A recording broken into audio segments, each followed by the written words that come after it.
ગાંધીનગર ખાતે યોજાયેલી 2 દિવસીય ઐતિહાસિક ક્રાઇમ કોન્ફરન્સના સમાપન પર ગૃહ રાજ્યમંત્રી હર્ષ સંઘવીએ પોલીસ દળને ડ્રગ્સ સામે નિર્ણાયક જંગ લડવા આહ્વાન કર્યું છે।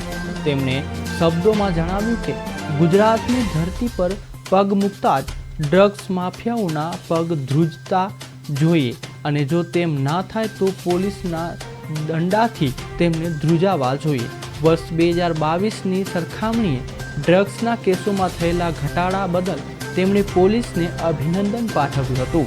મંત્રીએ વધુમાં ઉમેર્યું કે આ કોન્ફરન્સ માત્ર આંકડાઓ પૂરતી મર્યાદિત નથી, પરંતુ ટેકનોલોજી અને નવા સંશોધન દ્વારા નાગરિકોની સમસ્યાઓના વાસ્તવિક નિરાકરણ માટેનો એક મજબૂત પ્રયાસ છે।